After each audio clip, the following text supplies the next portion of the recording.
দেখেন, সন্ধ্যা লাগার আগ মুহূর্তটা ঠিক ভয়ঙ্কর রকমের সুন্দর লাগছে। তাই ভাবলাম একটু ক্যামেরা বন্দি করে রাখি। খুব সুন্দর লাগছে চারদিকটা, মেঘলা মেঘলা আকাশ তো। তো সন্ধ্যার সময় এই জন্য কেমন যেন অন্যরকম একটা সুন্দর লাগছে, গাছপালাগুলো বেশি সবুজ লাগতেছে। সন্ধ্যাবেলায় খুব রুটি খেতে ইচ্ছা করেছে আসলে। বিসমিল্লাহ।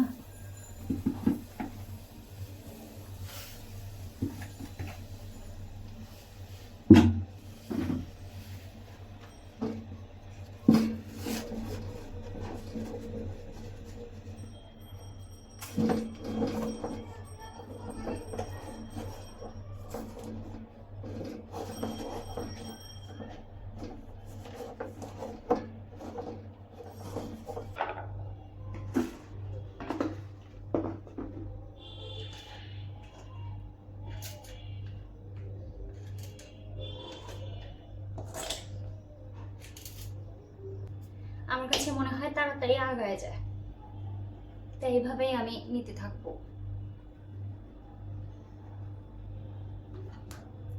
রুটি বানা সবগুলো আমার গোল গোল করে বানায় নেওয়া শেষ। শক্ত হয়েছে ততটুকুই, অনেক কিছু। এটা ছিল লাস্টেরটা।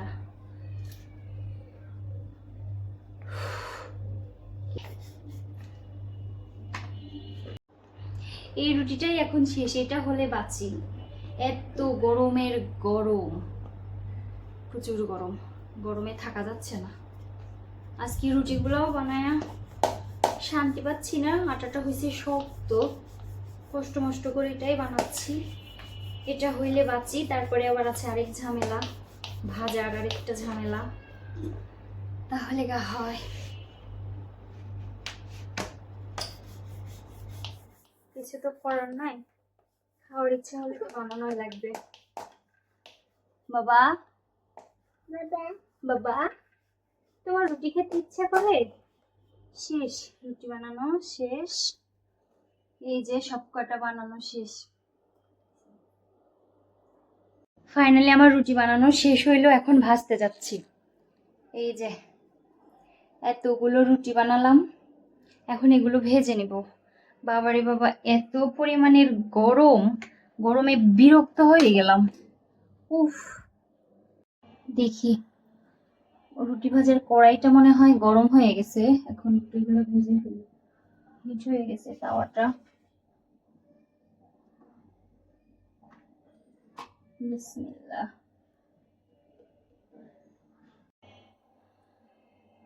আজানও দিয়ে দিল।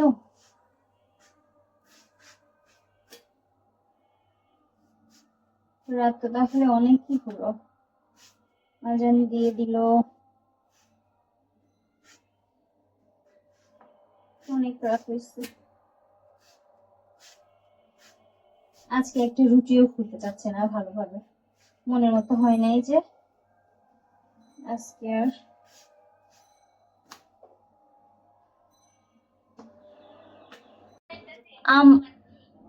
আমার রুটি ভাজা প্রায় শেষই হয়ে গেছে, আর একটা রুটি আছে, এটা হইলেই হয়ে যায়। বাঁচি বাবা, এই গরমের হাত থেকে আমি রক্ষা চাই। একটা রুটি হইলেই শেষ, এতগুলো তো ভেজে ফেললাম। আজকে রুটিগুলো তো ভালোও হয়নি, অতটা আমার মনের মতো হয়নি, যেহেতু আমি অনেকদিন পরে রুটি বানাচ্ছি। কি আর করা যাবে, খেতে ইচ্ছা করছে, খেতে হবে, এটাই হচ্ছে বড় কথা। সেটা যেমনই হোক খাওয়া লাগবে, এটা হলেই হয়ে যায়। তারপরে আমি এখন মাংসের তরকারিটা গরম করে খেয়ে ফেলবো সবাই মিলে মজা করে, রাতে একটু রুটি খেয়ে ফেলবো। আসলে সন্ধ্যাবেলায় রুটির উপরে কিছু হয় না আমার কাছে, এটা অন্য কার কাছে কি আমি সেটা বলতে পারবো না। এক একজনের এক এক রকম খেতে মন চায়, কিন্তু সকাল সন্ধ্যায় রুটিটাই বেস্ট। এই যে শেষ, রুটি ভাজা হয়ে গেছে। এখন আমি রুটি খাওয়ার জন্য আগের যে মাংসটা ছিল ওটা গরম করে নিচ্ছি। তারপরে তারা নাকি ডিম পোচ খাবে, ডিম পোচ করে দিব, একদিক দিয়ে আমি দুধ চাও জাল দিয়ে নেব।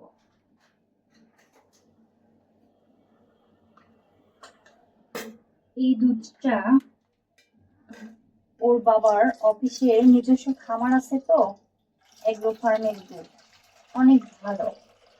দুধটা মানে এত পরিমাণের ভালো, এটা দিয়েই আমি ঘি বানাই, অনেক মোটা সরছে।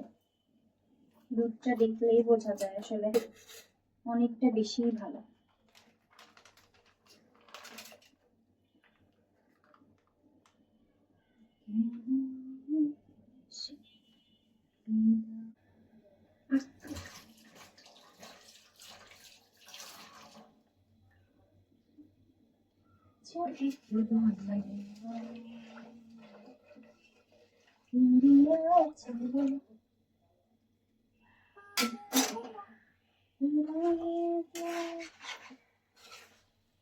কি যে করি, একটা বদ অভ্যাস। মাংসটা একদম জ্বালাইতে জ্বালাইতে পুরা কালো হয়ে গেছে, লাইক কালা ভুনার মতোই হয়ে গেছে। মাংসটা একদম গলেনি, শক্ত শক্ত আছে, কিন্তু পুরা কালারটা কালো। সেই লাগবে কিন্তু খেতে।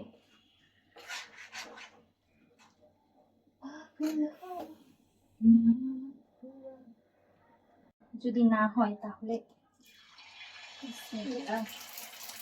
আমি কি করবো?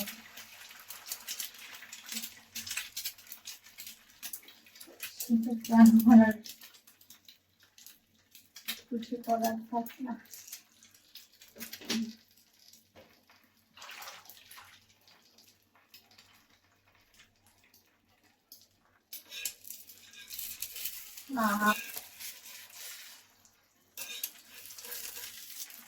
আজকেরটাও হবে না, আজকে হলো রুটি হচ্ছে না, এটা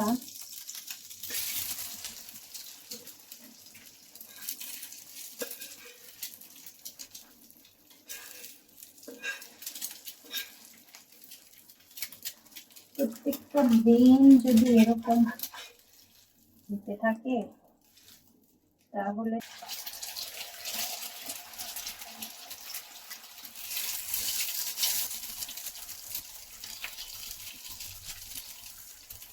এই অবস্থা। একদিকে না একদিকে ঝামেলা হবেই বেসিক্যালি, মেজাজটা গরম হয়ে যায়।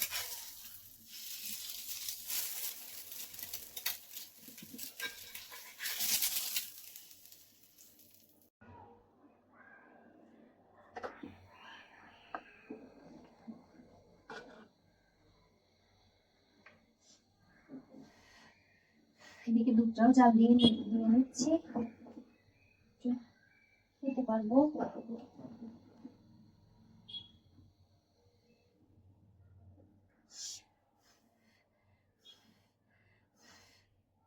বাস